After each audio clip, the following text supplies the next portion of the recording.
In our 5th place position, we have my favorite creepy doll, Annabelle. Back when I was in high school, I actually got to portray her in a local haunted house, which was the beginning of my scare acting career. Hey, I promise I am quite terrifying if I want to be. I promise. For those of you who might be rolling their eyes right now, I'm going to refresh memories on the real Annabelle story. So feel free to cozy up and listen. Donna and Angie were student nurses and good friends who had decided to room together while in school. And for Donna's 28th birthday, her mom had gifted her a very large Raggedy Ann doll, something she was thrilled about. Personally, I'd react the same way. Let the record know that I'm always down to accept gifts of dolls or plushies. Soon after adopting the precious doll, Donna started to notice some weird behavior. She would leave Annabelle in her bed every morning behind her locked bedroom door, seating her the same way with her arms and legs crossed, and would come home at night to Annabelle having moved rooms and in positions that weren't possible. She's described a few instances of the doll kneeling, and speaking from experience, stuffed dolls can't kneel without falling for more than a few seconds. Donna and Angie then started finding notes left throughout the apartment, written on parchment paper in red pen. Two things they didn't own. When Donna's boyfriend Lou started criticizing the doll, unexplainable handprints and scratches began appearing on his body. And that's when the girls made the decision to call a priest, who then brought in the Warrens. They were able to calm down the entity enough to remove it from the home and transport her to their museum, where she resides to this day. Now, the footage I'm talking about here is from the visitors who have visited Annabelle in her current residence over the years. If you look closely, you can just see the energy that's alive in her. Also, if she was never removed from her box until like the last few years, how is she able to change position ever so slightly from one video to the next? You tell me here. In 4th place, we have footage from a Buddhist exorcism.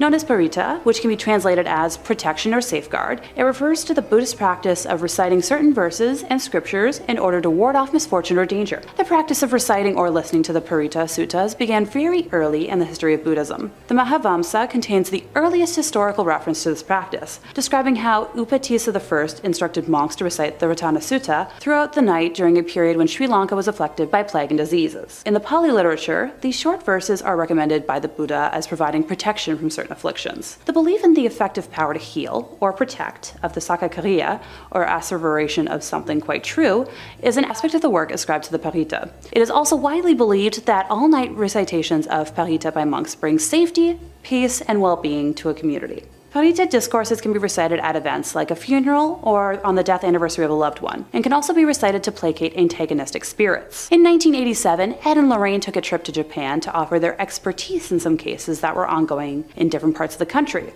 with one of their stops being to a Buddhist temple. Describing everyone they encountered as lovely, Ed and Lorraine were shocked when they came upon not one, but 2 people under possession. Ed described one as being under the influence of a snake demon, as they slithered around the floor constantly with their tongue darting in and out of their mouth. The possessed people were blindfolded, so the demons couldn't witness the rites, as the Buddhas went through the rituals and chanted around them. After the spirits were cast out, a bonfire was built to help guide them towards the afterlife. The footage we see is from a later round of prayers, which was held because one of the sets of spirits refused initially to depart from her attached soul. You can hear Lorraine attempting to guide the spirit out with the aid of a translator, coaxing Teresa to go on to the light and fly away, that her family was no longer here. In 3rd place, we have the elusive White Lady of Union Graveyard. Some believe she is Harriet Seeley, whose young son passed shortly after being born, and Harriet herself passing soon afterwards. Legend believes she may have died in hopes of finding her son, and still wanders their final resting place searching him out, while others believe she is the ghost of a woman from the 1940s who killed her husband and later herself and is doomed to wander the graveyard. You tell me which one you believe. Her physical description is the one thing that remains consistent. She is a young woman wearing a white dress with dark hair. Thank goodness I'm not wearing white today. It seems as if she enjoys scaring the daylights out of the living, which, hey, my kind of gal. Many who have witnessed her believe they have almost hit her with their vehicle, only to find no trace of her once they pull over, while others claim they have often seen her hovering slightly above the ground around the cemetery, going back and forth amongst different gravestones. In 1993, local firefighter Glenn Powell received a call about a transformer explosion and drove to the scene of the incident with a police officer and observed a female driver following closely behind him on the road. He remembers the night sky had turned pink, my favorite color, and the explosion emitted large amounts of electricity that had made the hair on his arm stand up at a close distance. Glenn was driving along the road beside the cemetery when the officer seated next to him yelled, "Watch out!" In the middle of the road was a woman with You guessed it, long brown flowing hair and wearing a white Victorian nightgown. Glenn described seeing a surprised look on her face before slamming on the brakes, but was unable to avoid hitting her, describing it like hitting a brick wall, with the back of his truck flying into the air and the policeman next to him being launched into the dashboard. The driver behind him jumped out of the car and helped the two men search the area of the crash to check on the woman. Glenn is quoted as saying, "There was no red bodily fluids, there was no clothing, there was nobody, there was nothing." Located in Connecticut, Lorraine used to often take walks through the cemetery, saying that it was one of the most haunted places around. Ed caught the white lady on camera on September 1st, 1990 at 2:40 a.m., his 7th night in a row of filming at the cemetery, determined to have footage as proof, and we can show some of that footage to you now. He described dark figures surrounding her, shapes that he said were wood ghosts that seemed to jump on her while they all argued. In second place, we have the Amityville Horror. On November 13th of 1974, Ronald DeFeo Sr., his wife, and 4 of their offspring, Dawn, Allison, Mark, and John, had their lives ended by a firearm inside their home in suburban Amityville, New York. And at the time, homicide detectives claimed it was the largest number of victims in a single slang on Long Island. The deceased were found in their nightclothes and were shot in the back, apparently while they were asleep. There were no signs of a struggle inside the home, where a sign hanging outside the main entrance read, "High hopes." Sure. The killings were reported by the only surviving member of the family, the oldest son, Ronald. He told the police that he arrived at the home shortly after 6 p.m. but found the front door locked, so he crawled into the house through a window and stumbled across the icky scene. He later confessed that he had ended the lives of his family around 3:30 a.m., acting out the scenes for detectives as he described how he took out his family one by one, with the weapon eventually being found in Amityville Creek. Ronald's trial began in October of 1975. His defense attorney, William Weber, tried to make a case that the defendant, who allegedly heard voices, was innocent by reason of insanity, but the court eventually sentenced him to 6 concurrent 25-year to life sentences. Try saying that 5 times fast. Eesh. A year later, the Lutz family moved into the now abandoned home, and that's where this goes from simply tragic to much, much more. Most of the DeFeo family's furniture was still in the house, because it was included for $400 as part of the deal. You know what, I'd take that deal too. A friend of George Lutz, the father of the family, had learned about the history of the house and insisted on having it blessed, and at the time, George was a non-practicing Methodist and had no experience of what this would entail. Kathy, the mom, was a non-practicing Catholic and explained the process to him. George knew a Catholic priest named Father Mancuso who agreed to carry out the house blessing. He arrived to perform the blessing while George and Kathy were unpacking their belongings on the afternoon of December 18th, 1975, and went into the home to carry out the rites. When he flicked the first amount of holy water and began to pray, he heard a masculine voice demand that he get out. When leaving the house, the priest did not mention this incident to either George or Kathy until December 24th, when he called George and advised him to stay out of the second-floor room where he had heard the mysterious voice, which happened to be the former bedroom of Mark and John DeFeo that Kathy had planned to use as a sewing room, but the call was cut short by static. Following his visit to the house, the father allegedly developed a high fever and blisters on his hands, similar to stigmata. At first, George and Kathy experienced nothing unusual in the house, but the horrors that happened over the next 28 days were awful for the Lutz family, bearing witness to slime pouring out of their walls, strange odors throughout the home, and George would wake up at 3:15 every morning, which is right around the time Ron DeFeo carried out his original crimes. A garage door would open and close on its own, an invisible spirit knocked a knife down in the kitchen, a pig-like creature with red eyes was reported staring at George and his son Daniel through a window. Also, Kathy and 2 of her children experienced bouts of levitation while trying to sleep. The footage we have from this heinous month is of a boy with glowing eyes, believed to be the spirit of the late John DeFeo. By mid-January of 1976, after another attempt at a house blessing by George and Kathy, they experienced what would be their final night in the house. Now, the Lutzes were never able to give a full account of the events that took place on this occasion, describing them as too frightening. After getting in touch with Father Mancuso, the Lutzes decided to take some belongings and stay at Kathy's mother's house in nearby Deer Park, New York, until they had sorted out the problems with the house. They claimed the phenomena followed them there, describing greenish-black slime coming up the staircase towards them. Yeah, no thanks. And finally, in first place, we have footage of an American exorcism. While the video is blurred out on YouTube to protect the identity of the poor girl, I personally think it's up there as one of the most frightening things I've ever seen. At 1 hour and 20 minutes long, it depicts a Catholic bishop in Connecticut attempting to converse with a demonic entity that has possessed the body of an innocent young woman, while her family restrains her. Ed and Lorraine were the ones to alert the church to the possession after meeting her during an audience chat session that was held at the conclusion of one of their public presentations. During portions of the exorcism when prayer is done, you can hear the demon acting wildly, and it originally refuses to give its name, both of which are quite common in cases of demonic possession. Eventually we learn that there are 4 demons possessing our victim, with one of them identifying themselves as Robert, which happens to be a name associated with the son of Satan. I'll let a snippet roll now, allowing you to hear the woman for yourself. Number 5 on this list is the alien baby. This is a clip of what looks like an alien child. We know how the government is with aliens and anything extraterrestrial, so it's clear why they wouldn't want the public looking at something like this too closely. I mean, they don't let anyone in on anything happening in any of their secret bases, so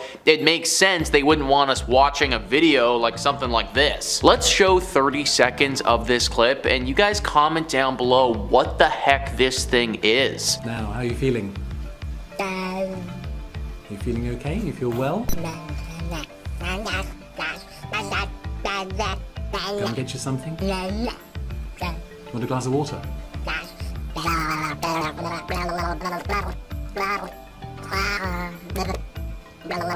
We're not really getting anywhere, are we, at the moment? Are you seeing something? Is there something you see over there?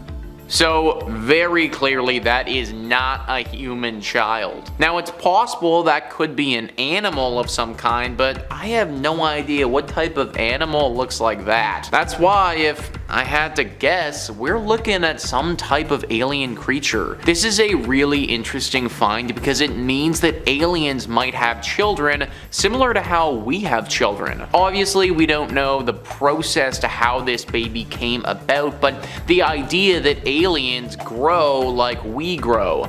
That's important information because for a long time people have speculated on their reproductive process. To just assume that they grow like we grow would be ignorant on our part, but now this looks like some serious evidence. What I want to see though is a clip of this creature several years from now. What does this thing look like then? It doesn't look too threatening today, but you already know that it's going to turn into something deadly most likely. Number 4 on this list is the dinosaurs. This next clip was initially from Shortest Blockbusters, but was broken down by Chills on his channel. I'm gonna play you an excerpt of what he has to say right now. Do you believe that some extraterrestrials are living among us? Then you really gotta see this scary video. The footage shows 2 dinosaur-looking creatures scurrying across a frozen river. They have spines that are heightened, long tails, and pointed heads. Otherwise, their bodies look more or less human. Are these dinosaurs extraterrestrials, humanoids? And that is the big question, right guys? Aliens, dinosaurs, or humanoids? What the heck are they? He goes on in that video to talk about how he believed this was actually VFX, but some people in the comments weren't too sure. VFX could easily be the explanation, but it could also be used as an excuse. The government has chalked a lot of things up to VFX and CGI before, and some of that has turned out to be real, so why can't this? Aliens living among us, or other creatures living among us, has been talked about and rumored for a long time. We have had no definitive proof, but videos like this just keep getting released with no explanation. I wouldn't be surprised if in a few years' time, some real proof finally surfaces, confirming a lot of our suspicions about these creatures. Number 3 on this list is the river creature. This next video was released back in 2015 and shows a bunch of people wearing hazmat suits picking a strange looking creature out of a river. This was apparently captured in Poland, and there was no official report on this when it came out.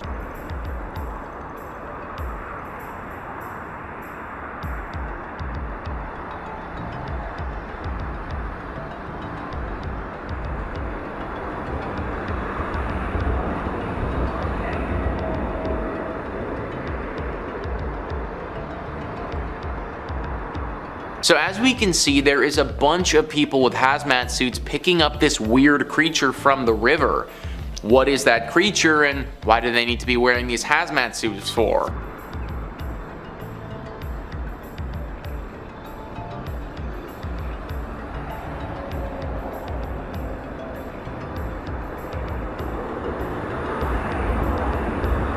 So they hand it off to some other people in different colored hazmat suits and then walk to a place where presumably the person filming can't go. I also wouldn't be surprised if the person filming was already in a spot where they weren't allowed to be and just snuck in anyways. Maybe this is in some secret base of some kind where experiments are being performed. I mean, why else would they need hazmat suits? Definitely a very strange one there, guys. Comment down below if you have any idea what they were doing here and what that thing was. Number 2 on this list is the creepy mermaid. So I always thought that I would want to meet a mermaid, but if this is what they look like, then I definitely don't have any interest in that anymore. We're gonna see a clip from a video here that was posted back in 2018. It looks to be of a docking area somewhere and has an incredibly scary creature lying across the dock.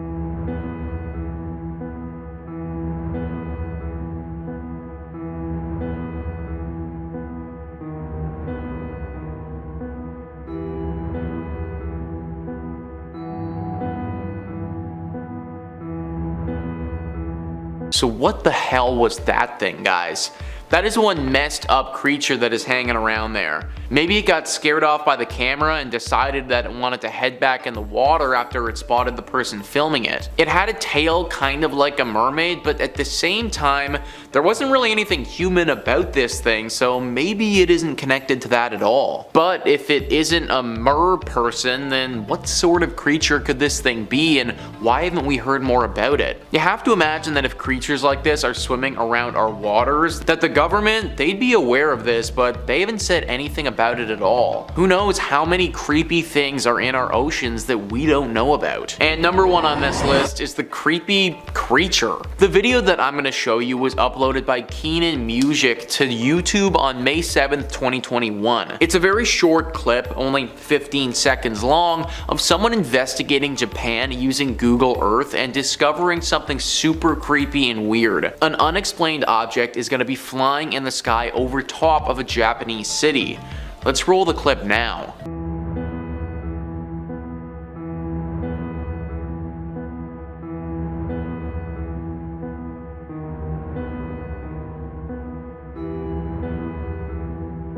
That thing almost looks like a drone, but it also looks like it could be made from organic material. I also don't know of any drones that look like that are constructed by humans.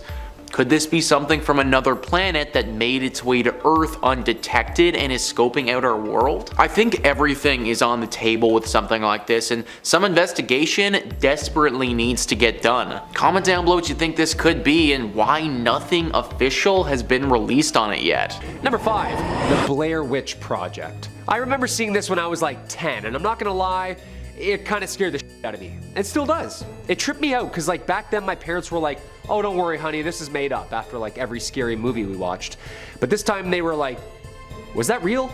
You know, my dad just sat there quiet thinking. I was scared. Because the whole production apparently did such an amazing job from top to tail of its release, making the audience still feel like it really happened.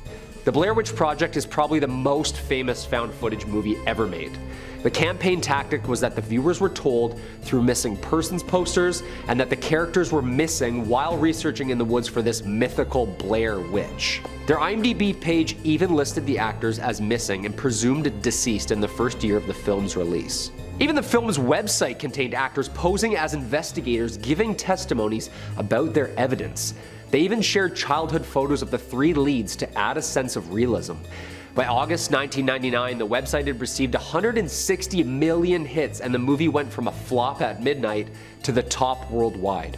During screenings, the filmmakers made advertising efforts to promote the events in the film as factual, including the distribution of flyers at all of the film festivals such as Sundance and Cannes, asking viewers to come forward with any information about the missing students. All the actors making their feature film debuts as well were described as missing and presumed dead. The actors' parents even started receiving condolence calls and sympathy letters. The actors got to witness the movie blow up, but they weren't even invited to the screenings due to the publicity. Imagine not being able to go see your own premiere, or even really celebrate your huge role in this huge successful movie. It's kind of sad for the actors, don't you think? I think it is. Number 4, The Bay. Of course, if you like what we do here on Top 5 Scary, throw us a thumbs up down below or comment which one of these real-ish movies scared you the most. The Bay is a 2012 American mockumentary horror film directed by Barry Levinson and written by Michael Wallach. The movie's basically about a small town getting infected with a contaminated water source that 2 oceanographers discovered in the bay without saying anything. After investigating fish being eaten from the inside out, they realize that the culprit is this tongue-eating louse creature that looks like the bugs from like Starship Troopers. Yeah, really scary. The movie came out as a result of a documentary Levinson was asked to produce about real problems facing the Chesapeake Bay. Although Levinson chose to abandon the documentary upon learning that it was already being covered by a huge news network organization. Levinson instead decided to use all that research to produce this horror film, which he hoped would shed light on the issues facing Chesapeake Bay. As such, when promoting the film, he noted that more than 80% of the film is real and actually factual information. Also, 80% is so real that it had to wait to be released and cleared first.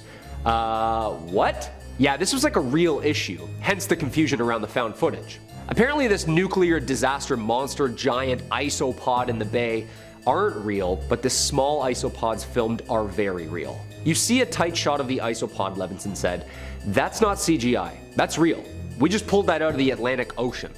The isopods do this really gruesome thing, which the bay does a great example of, is that they eat the fish from inside out. All that stuff is actually factual. A leaking nuclear reactor actually does have a runoff heading towards the Chesapeake Bay. Its quantities aren't great, but the fact that it's actually happening seems scary enough. The chicken farm runoff stuff is actually factual too. At the end of the day, yes, it's a movie, not a documentary, but it's infused with a lot of things that are really real. I think it adds to the nature of the piece, end quote. Hey, spoken like a true artist. And that's why the film has gotten so many great reviews. Give it a watch, very spooky, very well done. Number 3, the Poughkeepsie Tapes. Writer-director fam jam duo John Eric and Drew Dowdle are best known for their sinister yet impeccable found footage movies. Yeah, it's pretty gory and actually had to wait 10 years before being released due to the graphic footage on it. It's rumored that it was held for 10 years due to its contents and disturbing atmosphere, referring to it as a banned movie. It's likely that MGM felt audiences weren't really ready to see such graphic content. In an abandoned house in Poughkeepsie, New York, murder investigators uncover hundreds of tapes showing decades of a deranged killer's work. And in an all too realistic found footage mockumentary, the moments showing the killer POV are things of nightmares. I'm not gonna lie, this is like the goriest movie on our list today. But with scary movies, sometimes comes a little gore, you know? The Poughkeepsie Tapes plays out as a faux documentary following the discovery of a very large collection of VHS tapes created by said deranged psychopath, and the investigations that follow. The documentary is well shot and played out in a believable manner. Sometimes the acting is a little, yeah, this is really fake. And then sometimes it's like, okay, I'm gonna look up if that guy's a real cop. The feel of this movie is gore, gore, gore. If you're into like Saw type stuff and multiple victims and lots of popcorn syrup, this one's definitely for you. These tapes are only fictional, but there's a small catch. According to Marist College, the Poughkeepsie Tapes may be based on an actual event. A killer named Kendall Francois killed 8 to 10 people in Poughkeepsie in the late 90s, but didn't videotape the murders. There's heavy debate in the film industry on which movies are depicting actual cases similar to actual reports and acts that are totally staged and made up. Number 2, The Quiet Ones. The Quiet Ones is a 2014 British supernatural horror film directed by John Pogue, based on a very real 1972 parapsychology experience called The Philip Experiment, conducted in Toronto. It stars Jared Harris as a U of T professor attempting to prove that poltergeists are actually real manifestations of the human psyche and not actually supernatural beings. The movie is very scary, no doubt about it. Jared Harris is amazing, as always, but the real story behind it is actually way more terrifying. The professors of mathematics, science, and psychology created a fictitious character through an attempt to communicate with said fictitious entity through a controlled seance. It was the real deal. The character created and agreed upon was named Philip during the test. His fictional backstory coincided with real historic events and places, but with multiple contradictions and errors. They said he was born in 1624 in England, had an early military career, knighted by 16, in the English Civil War, and eventually dying at the age of 30. The group was seated around a table via a lecture, with initial seances yielding no contact, no communication, and no phenomenon. The professors then dimmed the lights, fully leaned into the seance, changing the environment.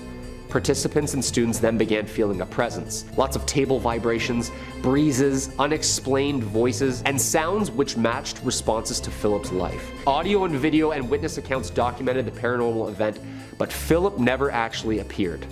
Yo, this actually happened, like down the street from us. This is terrifying. And number 1, Ghostwatch 1992. First broadcast on BBC One Halloween night 1992. Written by Stephen Volk and directed by Leslie Manning, the drama was produced for an actual BBC anthology series.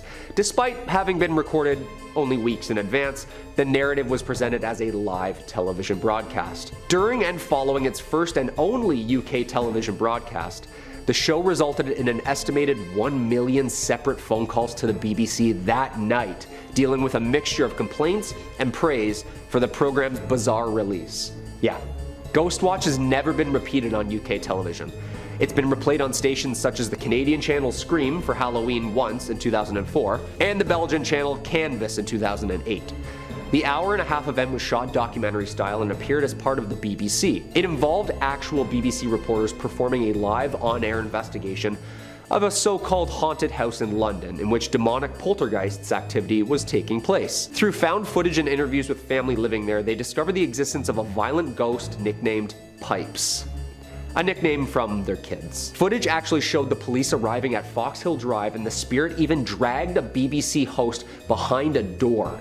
Yeah, that is horrifying. Imagine watching your weekly hosts on like a reliable television network that's censored and archived, and then all of a sudden the host just gets yanked up the wall by a supposed demon live on TV. Number 5, Spree. Coming in first on our list is the newest release and a new age classic that I think, give it a few years, will get the recognition. Spree. It was called American Psycho for the digital age, and I think that fits. Spree stars Joe Keery of Stranger Things and Joe fame, putting down the baseball bat and the hair gel and sitting behind the wheel of a rideshare service, playing a down-on-his-luck young man named Kurt who wants nothing more than to be a viral, famous social media star. Ah, very relatable. But in a sea of unboxing videos, react TikToks, let's plays, confession videos, hashtag challenges, apologies, and top 5 videos about horror movies, Kurt struggles to find any sort of audience for his content whatsoever and decides that the best way to stand out on the internet is to live stream himself snuffing his passengers he picks up in his rideshare app. Okay, you know, to each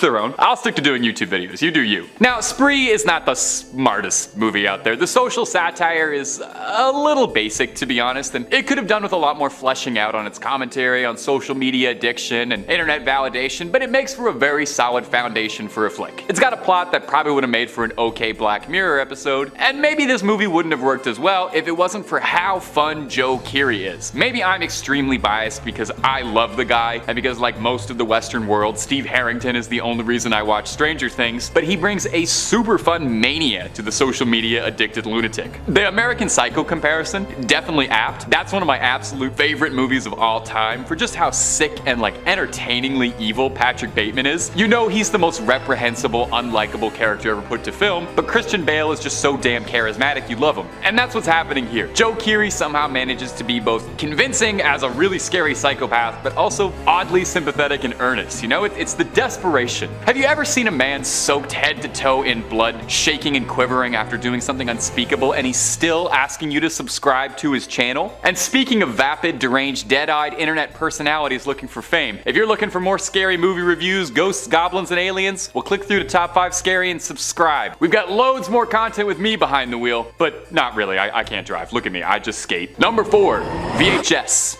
VHS eventually exploded into a mega hit franchise. I think there's like 5 or 6 of them, not even including spin-offs, but it all comes back to the daring original. VHS was a collection of horror movie shorts, all under the same theme of bizarre found footage horror, and the result is electric. It's like getting to sit at home for your own private horror movie film festival. Now, the collections of shorts featured were all directed by, at the time, fairly underground independent horror movie directors, but now looking back at it, it's like they've assembled a really impressive pantheon of rising horror legends. We got stuff from Adard Wingard, who gave us You're Next in the 2016 Blair Witch reboot, which was okay. We got one from David Bruckner, who would go on to direct The Ritual in the 2022 Hellraiser. And we've got T.I. West, who would make the A24 darling Pearl. So it's a film with nothing but wall-to-wall talent and creativity at their best. It also made the format of being an anthology movie like part of the plot of the movie itself, which I thought was very meta and juicy. A group of career crooks film themselves committing violent and vile acts, and hey, I wonder if they knew the guy from the first movie. And they are commissioned to heist a single object, a mysterious VHS tape. The guys break into the house and find the tape, and the movie is them watching it and then cutting back to whatever strange mystery is happening with the criminals. It's very inventive, it's very immersive, it's very, very cool. Now, all the segments are really cool, but I want to shout out the shorts Tuesday the 17th for being a very high concept idea for a horror movie I can't say I've seen elsewhere, and I can't even say too much without giving it away, but it uses the VHS format really fun. And another shout out for Something Strange Happened to Emily when she was younger. Again, very inventive. It's told exclusively through video calls and the internet, and it features a hearty dose of medical body horror, wild twists, and just like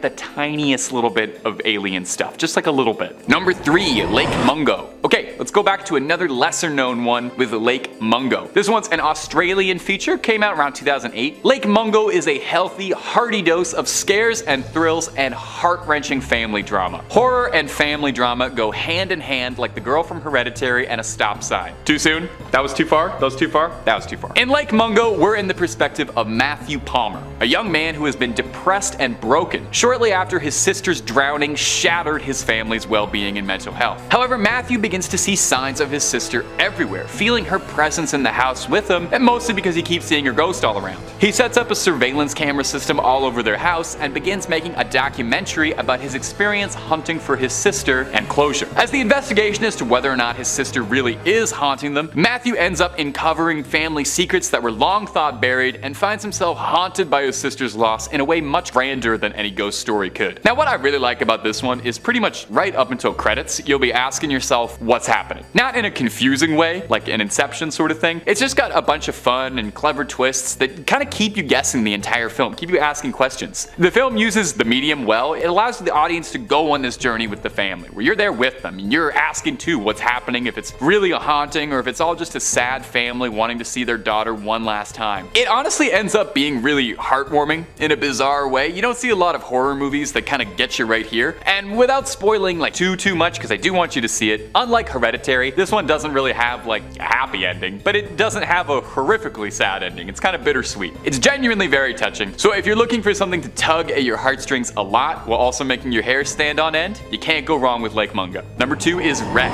Maybe you've already seen this one because it was a smash hit commercially and critically, but if you haven't, man, come on, you really oughta. Wreck is found footage stuff at its best, putting you smack dab in the POV of the action, and it makes you feel like you're both part of this horrifying nightmare, but also kind of like you're like an FBI agent watching evidence recovered years after the fact in a dark room. Wreck follows a film crew that's recording something when they find themselves caught in a way bigger story. When a neighbor attacks someone and bites them, police quarantine off a building for an unknown reason, and you get to experience it all go down in first person as more and more people inside the building seem to be turning into something a little rabid, vicious, and more than a little undead. Wreck does zombies 28 Days Later style, with a pretty interesting twist that I won't give away if you still haven't seen it. They're fast, violent, and unpredictable, and it makes for a super entertaining movie watching the protagonists try and fend off a horde of undead in these really cramped, tight, claustrophobic spaces. There's a lot of excellent choreography work going on here to make sure everything fits in the frame, and the first person view of the camera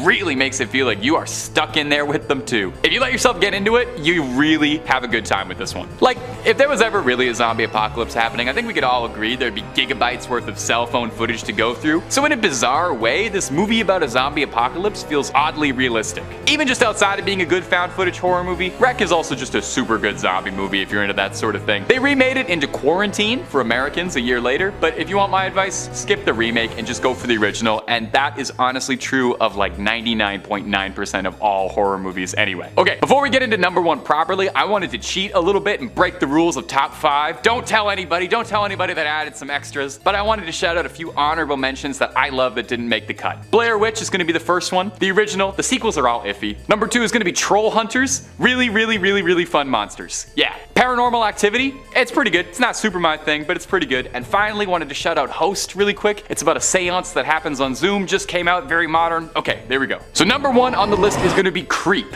It's got nothing to do with Radiohead. Sorry. Coming to us from Patrick Bryce and indie darling Mark Duplass, he takes a break from earnestly mumbling through an indie movie to play a completely chilling, well, the title said it, Creep. This movie is basically just watching Mark Duplass be really weird in front of a camera for an hour and 20 minutes. It's a great example of when you can do a lot more with a lot less. This movie is as absolutely bare bones as it gets. There's 2 actors in the entire movie, and they're the 2 guys who wrote and directed the movie. A struggling videographer, Aaron, gets an offer to film a series of personal diaries for a strange client, Joseph, who has an inoperable brain tumor and wants to leave a series of videos behind for his unborn child. Which does sound nice, until Aaron gets there and discovers very quickly something is really off about this, and this isn't going to be a normal job. This movie is all performance, and Duplass crushes it as the bizarre, mysterious Joseph. He plays him really, realistically creepy, like he's the kind of guy you'd meet on a bus and spend the rest of the day thinking about. Like, you know something is wrong with the guy, but you're not really sure in what way and just how afraid of him and how dangerous he might be until it's too late. It's a movie that really gets in your head and gets right under your skin. If you leave the movie terrified of the main character but also very enamored in equal measures, worry not, because Bryce and Duplass agree with you, since there's a Creep 2, which is apparently just as good as the first. I haven't seen it yet, I only have so much time, but I should see it eventually, since there is a Creep 3 in early pre-production stages. So although this guy may be a completely unsettling weirdo, we love this creep and can't get enough. He belongs. Number 5 on this list is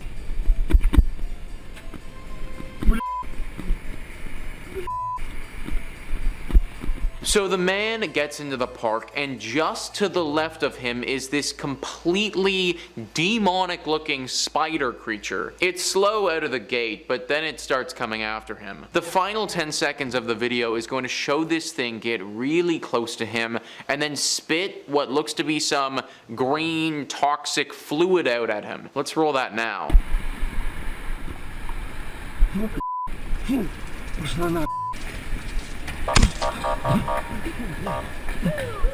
So yeah, let's put it this way. Whatever this thing was, it definitely isn't human or any sort of animal that we're aware of. Now, can I say for sure that it's a demon? No, I can't, but I can say that it definitely looks very dangerous. Watch your back, everybody. This thing came after this dude in broad daylight in the park. Number 3 on this list is the scariest video that you'll ever watch. That's actually what the YouTubers Mindseed TV titled this video that they posted roughly about a year ago. In this video, several guys are on a ghost hunt late at night in a haunted home. The whole video is roughly 40 minutes long and they capture a ton of cool stuff. One of the scariest parts of this entire video, though, is what I'm about to show.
Did you guys see it?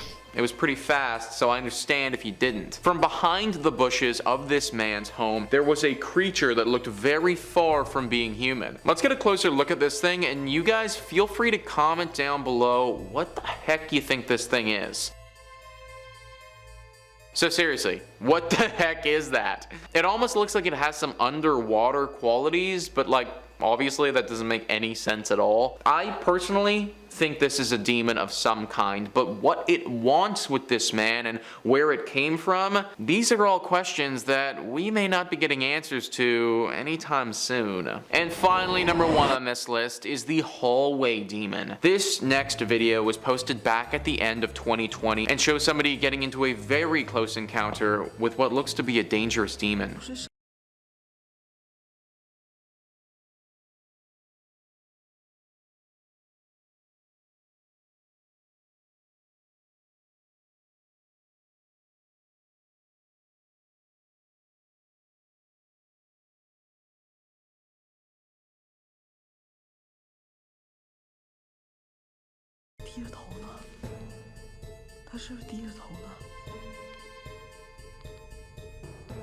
Yeah, so if that's me, I am getting the hell out of there, folks. I don't care what I think I know about demons or how many freaking boxing classes I've taken in the past. I am not sticking around to see how I'd fare against something like that. Also, let's face it though, the person filming was going through a totally abandoned building that had rumors of a haunting. They pretty much knew what they were getting into with this one. Still though, very scary nonetheless. Number 5, Grave Encounters.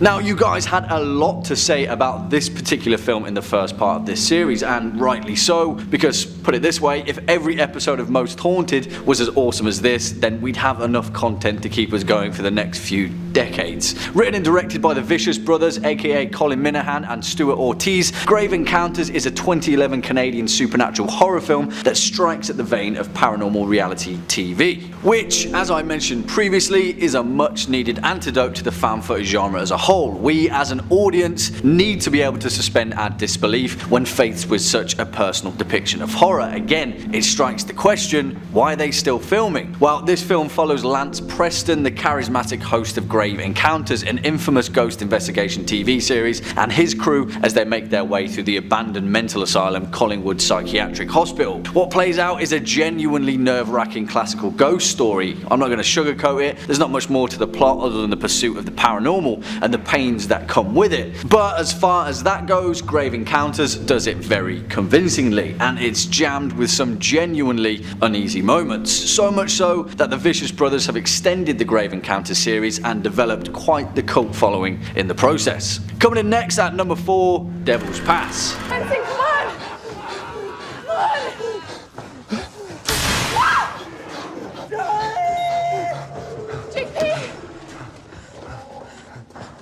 Now, if you're aware of the Dyatlov Pass incident, then this film will definitely strike a chord as a terrifying adaptation of the notorious Unexplained Mystery. For those of you not aware with the mystery, the Dyatlov Pass incident was the unsolved death of 9 ski hikers in the northern Ural Mountains in 1959, in the then former Soviet Union. To this date, their cause of death is still undetermined, and the strange occurrences surrounding the Dyatlov Pass incidents has been the imaginative spark for dozens of conspiracy theories and paranormal tales. So as far as a horror movie goes, Devil's Pass draws from some pretty impressive source material. Directed by Rennie Harlin, the man responsible for A Nightmare on Elm Street 4, Devil's Pass follows the story of 5 college students who are determined to make a film about the Dyatlov mystery, and what plays out is an unnerving interpretation of the events that transpired. To be honest, if you're not a fan of conspiracy theories and government cover-ups, you might feel a bit bogged down with this film, but if you are, then Devil's Pass is a sci-fi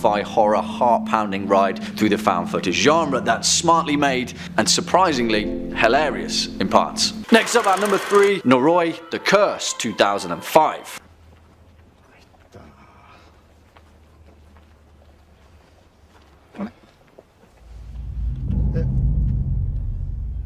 Now, this is for sure an interesting film, to say the least, and it's a welcome sore thumb in the world of Japanese horror. It comes from renowned director Koji Shirashi, who's made quite the name for himself as a found footage auteur, with films like Occult and Shirome, a departure from the short, unsettling style often found in J-horror. Noroi is perhaps the best example of his work, and it stands out as a slow-burning mockumentary of paranormal investigation in Japan. Noroi features an absolutely mammoth task, interweaving several storylines that lead up to a deeply disturbing ending. For the most part though, it focuses on Masafumi Kobayashi, a paranormal expert famous for uncovering supernatural mysteries, and his investigation of a strange woman and her young son. It manages to give us just enough to keep the mystery going, and I don't say this lightly, pretty much every scene is unsettling as we quickly realise that there are much more malevolent powers at play. Swinging in at number 2, The Taking of Deborah Logan.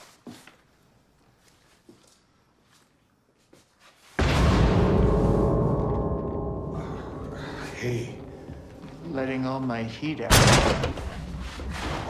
To be honest, this film could get on this list just for one scene in particular, and if you've seen The Taking of Deborah Logan, then you'll know exactly what scene I mean. If you've never seen this film, you've probably already seen the gif of it, because holy moly, that one's messed up. I don't say this lightly, The Taking of Deborah Logan is a really, really good horror flick, irregardless of the found footage genre. I think then that's part of the reason why it was dismissed. People were tired of the same old, and as soon as they heard the phrase found footage slapped onto it, they didn't give it the chance it deserved. But what they would have found is a convincing display of found footage horror at its best. Directed and co-written by Adam Robitel, The Taking of Deborah Logan follows a documentary crew who are making a research film on patients suffering from Alzheimer's. Their subject is Deborah Logan, an elderly woman with an aggressive form of the disease, but as the crew quickly realizes that prognosis is pretty far from being correct, and there's something much more sinister at work. One of my favourite parts of this film is Gavin, who after finding out that there's ritualistic murders involved, he just straight up quits on the spot and leaves. I love it, and we never see him again. He's just straight up gone, living his best life. Remember guys, if you ever find yourself in a horror movie situation, be more Gavin. And finally, at our number 1 spot, The Tunnel.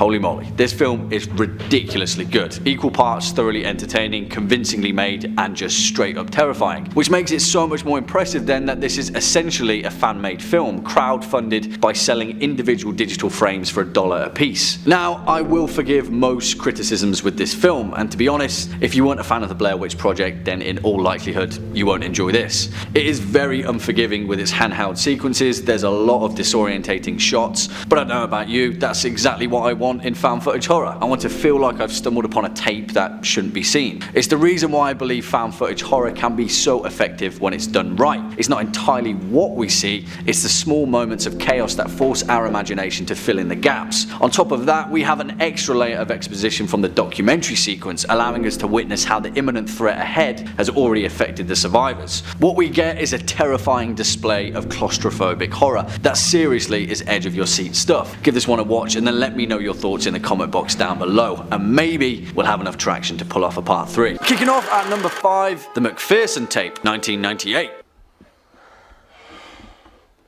Kurt, they're on the roof.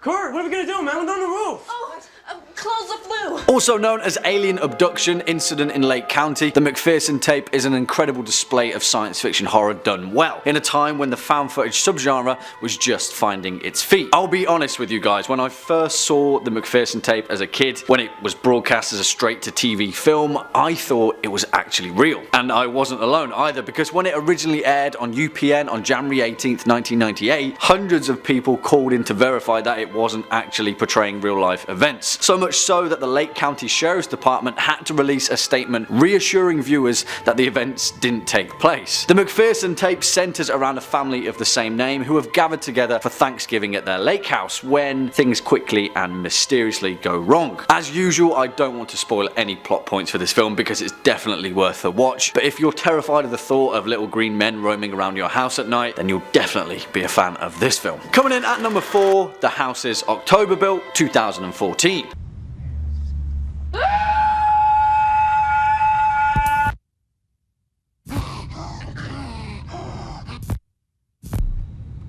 And yeah, this film is great fun and so damn creepy for the most part. Directed by Bobby Rowe alongside hit producer Steven Schneider, the man behind the original Paranormal Activity, Insidious and The Devil Inside, The House's October Built is a fantastic spin on the found footage genre and features some genuinely terrifying set pieces throughout. It gives you that weird sense of dread that the subgenre tries so wholeheartedly to capture, but this film does it to perfection in parts. The House's October Built focuses on a group of friends, all horror fans may I add, travelling throughout southern USA in the lead up to Halloween. They've got an obsession with live action haunted house attractions, and the film plays out as a kind of mini road trip, ramping up the fake scares as it plays out. But, well, the fake scares quickly turn into real scares, and the second half of the movie really manages to turn up the heat. The strength of this film is how personal it feels. There's no wider scope other than the events that unfold before us, and it's backed up by a genuinely believable cast and likeable characters, which makes the ending that much more bleak. Give it a watch. Next up at number 3, House LLC. What are you looking at?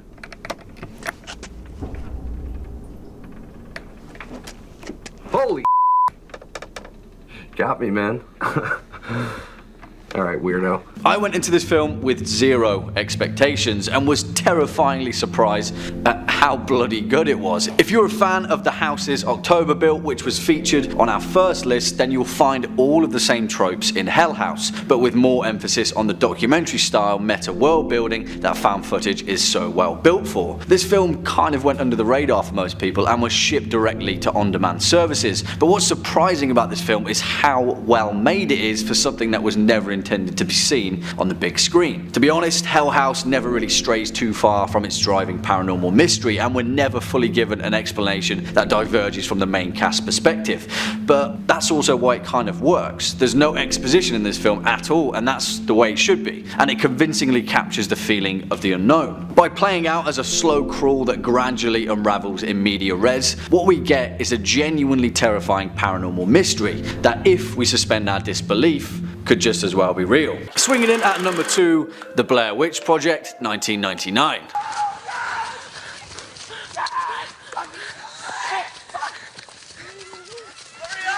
I'm coming.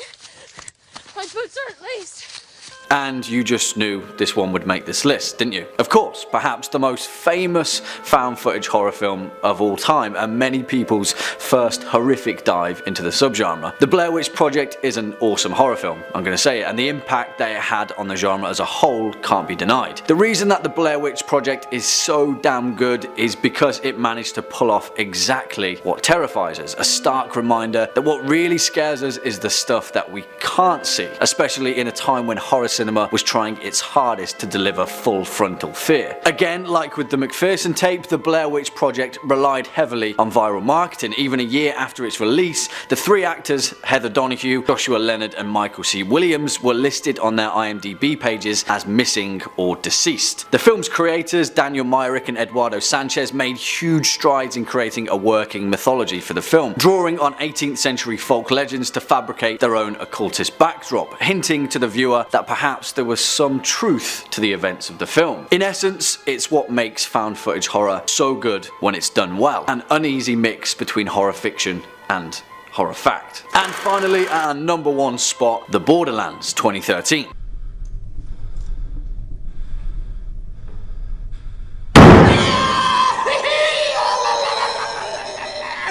Also known as Final Prayer in the US, but come on, the original title is so much better. The Borderlands is a 2013 British horror film written and directed by Elliot Goldner in his directorial debut. I'm going to say it, this film is awesome for many reasons, but the main reason is that it answers a question that somewhat mires the believability of found footage horror. Why are they still filming? Well, The Borderlands has a pretty decent answer for that. 3 men who were sent by the Vatican to provide evidence of demonic occurrences in a remote church in rural Britain. I really don't want to spoil anything in this film because I sincerely urge you to watch it if you haven't, but in my opinion this is one of the best found footage horror films of recent times. It's equal parts The Wicker Man and equal parts The Exorcist, and it's an awesome display of British folk horror, an emerging subgenre that is really hitting the mark for this particular horror fan. Really guys, I can't say much more other than just watch this one because it's really good. Number 5, the Kane Parsons shorts. Now if you're a fan of internet horror like Slender Slenderman, Marble Hornets, or the SCP Foundation, you know, all that sort of stuff, then no doubt you're probably already well versed in the backrooms and all the horror those odorous 70s hallways emanate.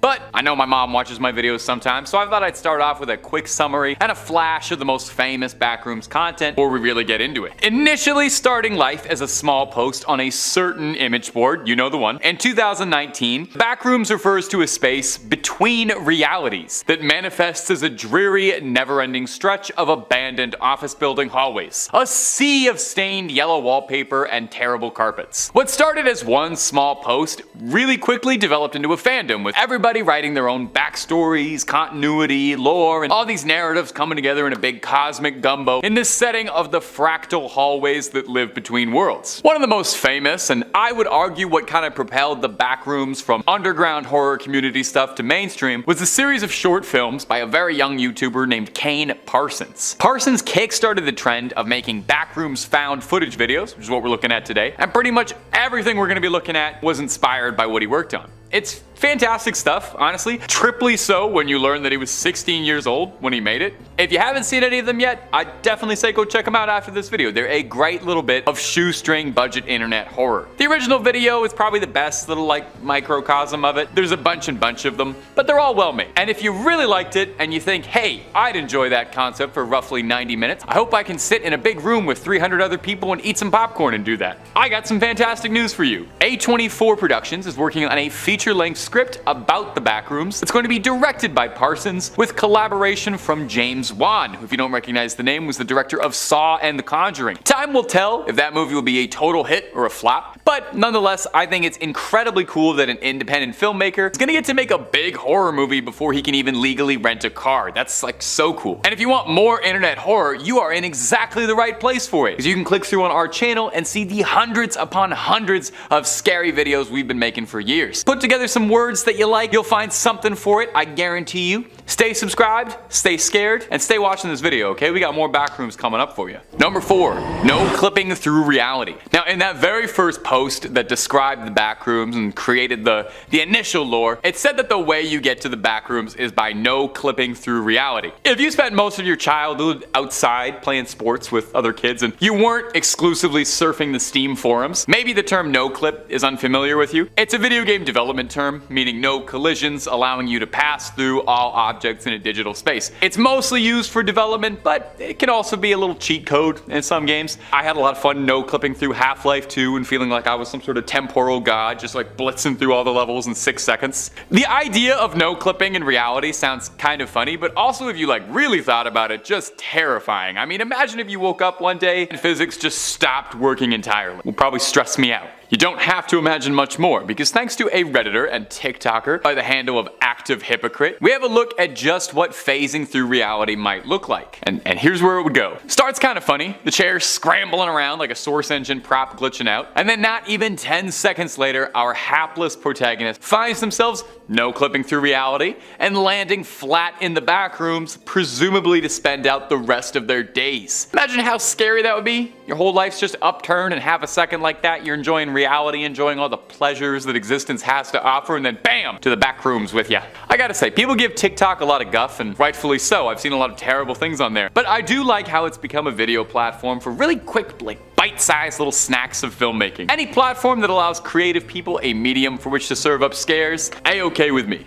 Number 3, the entrance to the Backrooms on Google Earth. It's a popular trend on TikTok lately where users claim that they're able to find doorways into the infamous Backrooms, finding the portals that connect the realities between, and that they can find these points on Google Earth. I've watched a bunch of them. Some of them, I'm not gonna lie, pretty corny, but some of them are pretty fun, like the one I've found for you here. Posted to us from user Super Game Kid, and I have to throw this out here. The video in question, when it was posted with the title, Not Fake. So if you had any doubts, well, there it is, not fake. Duh. Not like anyone can attach photos to Google Earth or anything, no sir. Alright, we'll roll some of this clip in question. Now remember, this user found something strange in Japan. A big, mysterious looking complex, maybe a high-tech government institution, something that wouldn't look too out of place in an SCP story or something. That's already odd enough, because I don't know what this building really is. When you zoom in on it like they did, you get an up-close and personal view of everybody's favorite never-ending liminal series of hallways, the Backrooms. I like to think that if the Backrooms are out there, you know, in between realities. This endlessly expanding space of musty hallways. The way to access it was through the most advanced high-tech facility. Billions of dollars spent to get trapped in a mysterious stinky space. Wasn't that mostly the plot of Stranger Things? Who knows what sort of research could be done on the Backrooms? Who knows what sort of efforts have been made to reach them? You just try typing SV no clip 0. That's a little joke for you gamers up there. All I know is that it's not anything I'm looking to explore anytime soon, so I'm thankful for videos like this, where I can experience the Backrooms from the comfort of my own reality with doorways and exits and an outside and everything. Number 2, death rooms. I think we've been getting a little tame with these videos. And I mean, that's sort of the nature of the Backrooms, isn't it? It's more about the strange wistfulness that comes from a place that's familiar, nostalgic, but unrecognizable, like a dream being described to you by someone else. Bit of an esoteric fear. But esoteric fear doesn't really make for good videos YouTubers can make stupid thumbnails and the faces reacting to about. So sometimes we gotta crank it up just a little bit while also meeting content guidelines. Much like the SCP Foundation, there's all sorts of contributors to the shared urban legend that is the Backrooms. Some of them see the Backrooms as a lot more hostile. Let's roll some of this recovered found footage from YouTuber ChuggoYT called The Death Walls. Whatever is going on in this clip is bad news bears and then some. We see it from the perspective of a couple of explorers donning hazmat suits, presumably from some super secret government institution you need Black Ops level clearance to even know about. Maybe the SCP Foundation? I could definitely see those guys getting involved in something like this. Whatever has happened though is absolutely horrible. We see the remnants of the investigation crew squished up against the walls. They had no clips set back to 1, not 0. They're wedged in between the Backrooms. Their insides are sprayed all over horrifically, but that might not even be the worst thing happening out there, because whoever we're watching the footage of is running from something horrifying that we can't see. Now there's a lot of low effort content about the Backrooms, all the 3 AM posts, all the silly reaction faces. There's some very cool independent filmmaking and creative work being done with the Backrooms, and I always want to shout out a more creative one when I see it. It's only a minute long, and it gave me a little spook. So toss ChuggoYT a like when you see him next, and tell him the top 5 scary gangs sent you. Number 1, the pool rooms. Since the Backrooms first started becoming popular around like 2019-ish, there are so many clips and videos of people recording their own experiences, and everyone's got their own little like personal touch on what they think the Backrooms is, and really it's a shared internet horror story, so nobody's got a wrong answer. There's a lot of really great ones worth checking out, but I think some of them don't quite get what was making it so scary or unique in the first place. If it's just monsters and bad guys and scary writings on the walls, that's like any other horror setting. When the original post was just about a bizarre office space that looked familiar but off in a way that you can't really place. This video posted to Reddit called The Pool Rooms really captures that for me. It's an endless, sprawling, familiar location. Doesn't really look like anything out of reality. It looks almost like it could be like an abandoned shopping mall from the 80s or something. You know, that ceramic style, that trademark soulless architecture and design. You can tell where like a food court Taco Bell should be, except it's all been mostly flooded up to about shin level. It's enough to be annoying, but not enough to be impossible to travel through. There is really something about this, for me at least. The stillness when something should be there, something will leap out at you but never comes. Look at it for a long time and just think about how unpleasant it would be to be in there. Cold, lonely, constantly wet, no retrieval or even a moment to catch your breath and get dry. The Backrooms and the whole concept of it is scariest when I think it's like a dream that you're only sort of half remembering, when you're not sure what's real and what isn't. Everything in this video has been real though, I'll tell you that. I would never tell you something fake on this channel. I love the pool rooms. I love the aesthetic of it. The Redditor who posted it, one Jared Pike, does a lot of cool art very much in this style of like scary liminal spaces on his personal Instagram. So if you were like me and you were enamored by the haunting beauty of this clip, give the guy a follow, because it ain't easy for a struggling artist out there. Not like I would know anything about that. Well, that's about all she wrote, my little ghouls and goblins. Hope you had fun trekking through the Backrooms with me. No, I always do. Take it easy, creep on creeping on, and hopefully I'll see you in the next one. The door out of the film studio seems to look a little different. There's a big hallway with a lot of yellow wallpaper and a carpet that wasn't there before. I'll worry about that in a minute. Take it easy.